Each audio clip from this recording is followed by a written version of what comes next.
इंसान के जीवन में कर्म, भाग्य और बुद्धि, इन तीनों में कौन सबसे बड़ा है? चलिए एक कहानी के माध्यम से जानते हैं। एक दिन स्वर्ग लोक में कर्म, भाग्य और बुद्धि, यह तीनों चर्चा कर रहे थे कौन सबसे बड़ा है।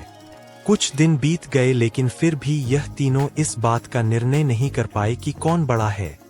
एक दिन नारद मुनि पास से गुजर रहे थे तो उन्होंने देखा कर्म, भाग्य और बुद्धि आपस में किसी बात को लेकर झगड़ रहे हैं।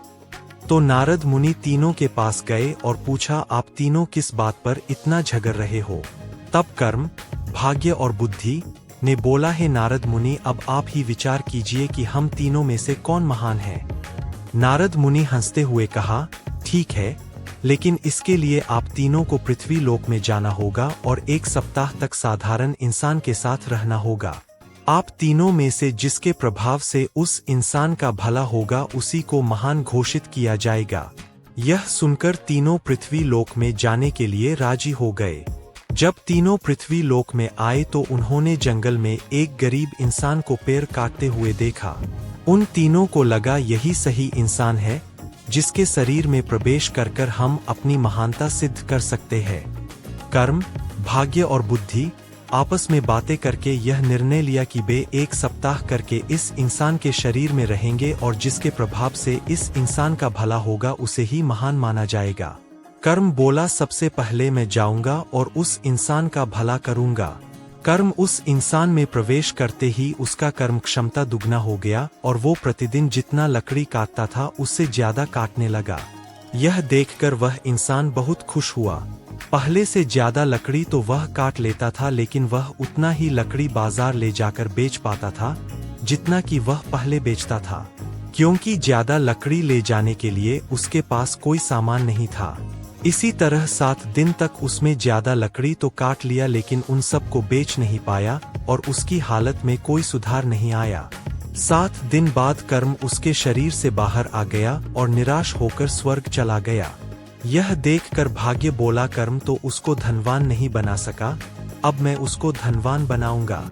यह कहकर भाग्य उस गरीब इंसान के शरीर में प्रवेश कर गया। भाग्य के शरीर में प्रवेश करने के कुछ देर बाद जंगल में उस गरीब इंसान को बहुत सारा धन मिला। उस धन को पाकर वह खुशी से झूमने लगा। धन को कैसे संभाल कर रखते हैं और कैसे सही जगह पर उपयोग करते हैं, इसका ज्ञान उसको नहीं था और उसने सारा धन खर्च कर दिया। 7 दिन बाद भाग्य भी उसका साथ छोड़ दिया और निराश होकर स्वर्ग चला गया। बुद्धि ने भाग्य से कहा, देखना मैं कैसे इसको धनवान बनाता हूँ। बुद्धि उस इंसान के मस्तिष्क में प्रवेश करते ही उसको को ज्ञान की प्राप्ति हुई। उसने अपनी कुल्हाड़ी की धार तेज की और जंगल चला गया लकड़ी काटने। आज उसने पिछले दिन से कुछ ज्यादा लकड़ी काटी और सारे लकड़ी को एक रस्सी से बांधकर खींचते हुए बाजार ले गया। उसने पहले से आज थोड़ा ज्यादा पैसा कमाया और उस पैसे से उसने और एक कुल्हाड़ी खरीद ली। अब उसके पास 2-2 कुल्हाड़ी थे और जब लकड़ी काटते काटते एक कुल्हाड़ी का धार खत्म हो जाता था तो वह दूसरी कुल्हाड़ी के इस्तेमाल करके लकड़ी काटता। इससे वह पहले से बहुत ज्यादा लकड़ी काट पाता था। इन सब लकड़ियों को बेचकर वह पहले से ज्यादा पैसे कमाने लगा। अब उसके पास उस पैसे को सही जगह खर्च करने का ज्ञान था। देखते देखते 7 दिन में ज्ञान की मदद से उसने बहुत पैसे कमा लिया।